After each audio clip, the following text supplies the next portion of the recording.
The witch is in! Have yourself a very witchy Vlogmas Day 7. Hello! Hi! Welcome to my kitchen. How about a little kitchen witchy video? Looks like baby food. Kind of smells like it too. That is pineapple and banana. You can see little brown parts on the blades of my Vitamix. That is from bulletproof coffee. I make bulletproof coffee every single day.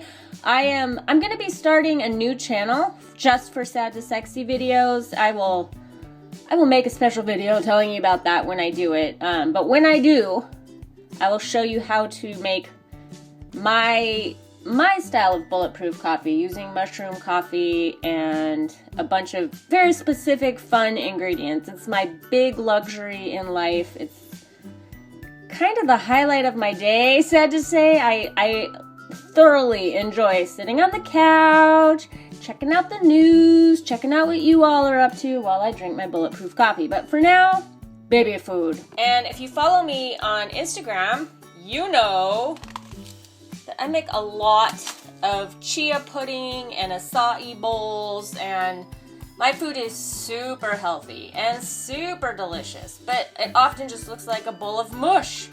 I try to get creative with it for Instagram, but I'm making another bowl of mush today. This is going to be like a Tropico chia bowl, something like that. There I have added my chia seeds, which have been soaking in almond milk for like 20 minutes.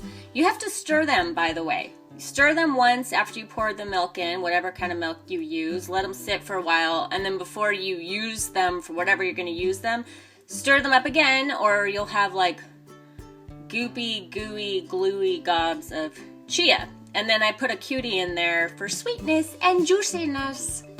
After I blend that all up, I will stir in, or I did stir in, some organic, raw, whole hemp seeds, ready to eat. Carrington Farms. I don't really know much about that company, except they're who make my hemp seeds. And then there you have it. Sprinkle some coconut and macadamia nuts on top, crushed, and it's like tropical paradise in a bowl. Ooh, make a wish. I'm just gonna show you a couple of things that did not get packed up. Things I left on the walls and up on shelves. This is my little, it's like a tiny little witchy cabinet in my kitchen. We got some matcha up there, an oil can from Italy, a witch's broom that used to smell like cinnamon and no longer does, hair scrunchies, measuring tape, seeds. These are seeds down here.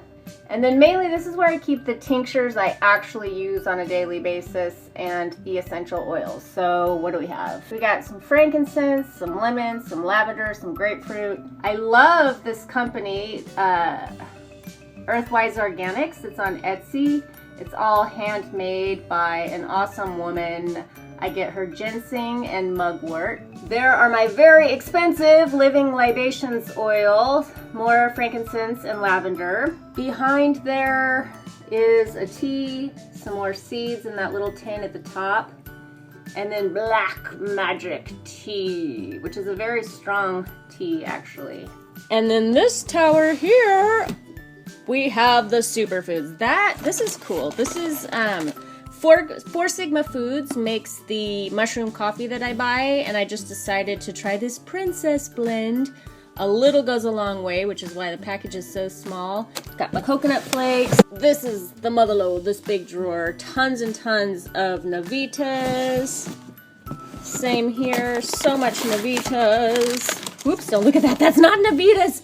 My friend Mark works for Navitas Naturals, and I buy their stuff constantly, but he's like the Navitas Naturals guru, representative of whatever.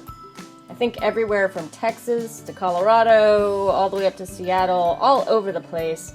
So if I ever share on Instagram a superfood that's not Navitas Naturals, he's like, why are you doing that? Don't do that.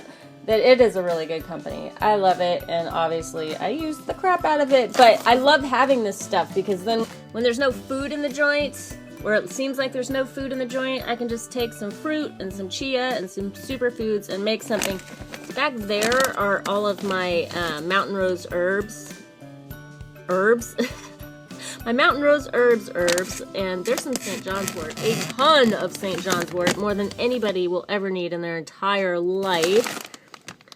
Mugwort, I use that for Dreamtime tea. We got some oat straw, some clover, some nettles, and I make my Susan Weed inspired herbal infusions with that. Cuties, bananas, apples. I always have fresh fruit sitting around for people to grab when they walk by, myself mostly. I really love green apples in almond butter, and then I like dress it up with my superfoods. I think it's easier to eat healthy when you keep your kitchen well stocked. It's harder if you don't and then a craving hits and then you end up running to the store and God knows what's gonna happen then. What else can I show you in my kitchen? Some kitchen magnets. Tanner loves this picture. It's a pretty old picture and not the best of him, but that rainbow was really, really groovy. And Big Sur, of course. I have so much Big Sur stuff all over my home. It is quite the obsession. Oh, the wall, the messy, messy wall. Actually, nobody really sees this wall but us, because it's when you come in through the laundry room, you might actually hear the laundry running, and again with the tape. But this I just love because it reminds me of Big Sur, and I love the quote. It says, "It began in mystery, and it will end in mystery. But what a savage and beautiful country lies in between." And that is by Diane Ackerman. I'm a weed lover, and this is, and what is a weed? A plant whose virtues have not yet been discovered. This is really old actually, but Tanner colored that in. He loves the planets. And then this is maybe a dozen years old. This is when Tanner was really, his language was really taking off, and I made this for him because he liked to follow the phases of the moon. This is Daniel Merriam. I've got quite a bit of his stuff. And look how cute this is. Have you ever done this for your kids? January 08 is really faded. The last entry was 2010. Cuteness. And we've got Vilma, who I love. My Paleo Golden Spoon Award, which is awesome. Oprah's on the wall telling me to think like a queen. A queen is not afraid to fail. Failure is another stepping stone to greatness. She looks like such a boss. And then of course Tess McGill. I get so much inspiration from Tess. She's at the tippy top of my pop pantheon.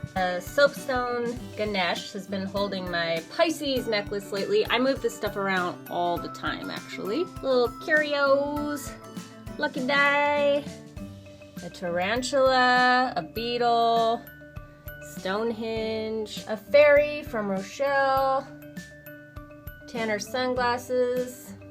The shadows are doing some trippy things here. Another beetle. Wow, you can see, oh my God, you can see the Matisse in the reflection there of the beetle. And there's the Matisse and me in the reflection there. Always merry and bright. There's Henry. An old Obedient Waves poster. Another Obedient Waves poster. A super groovy Hamsa that I got in Carmel. Again with the Pisces symbolism.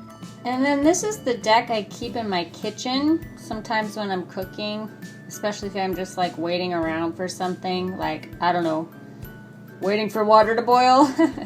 I will pull a tarot card, and then other times I just kind of leave out a card that's inspiring me at the top of the deck, and it's been panned for a long time actually. I do really like this card. This is the Herbal Tarot, and you may have heard me say before that I didn't really love this deck when I got it. It follows the Rider-Waite-Smith system, but most of the art didn't quite do it for me. I got it because each card features a different herb, and I thought, I guess, that there was going to be some magical, deep, insightful correspondence between the herb and that card, but I don't know, I have found that not really to be true, and the booklet that it comes with is teeny tiny.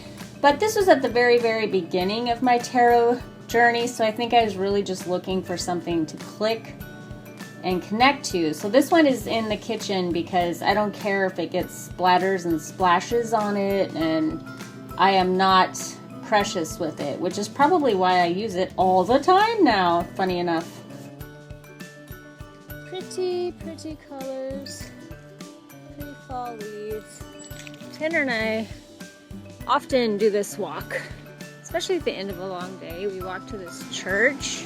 If we're lucky, we will hear the church bells, because there's just something so romantic and soothing and peaceful about church bells ringing. I love it. Oh my, that is definitely a set of tail feathers right there. Our neighborhood is like cat haven. We have so many feral cats and pet cats that are outdoor cats, and so if you're a bird, you better watch out if you move to Glen. Oh yeah, feathers. Follow the trail of feathers. The circle of life. I am so fascinated by the life cycle because I adore cats, clearly. I have 4 of them. And I'm kind of captivated by birds. Maybe that's an air sign thing. But it's amazing how these gorgeous, beautiful, loving animals murder these other, like, awe-inspiring, beautiful animals for food, and how that's how nature set it up. I think there's a message there for us. I think that's one of the great things about being a witch is getting real with the realities of what it is to be a human and what it is to be a creature on this planet, and learning, as hard as it is a thing to learn, the beauty in both life and death. It is no secret that I love Anais Nin. I actually had a huge obsession with her, like a decade-long obsession, and I'll always love her. But sometimes I just see the world through her eyes, and I feel like this is a property that Anais would absolutely love. Well, I hear music coming out of the church that we walk to, which means there will be no church bells. Tanner bouncing golf balls.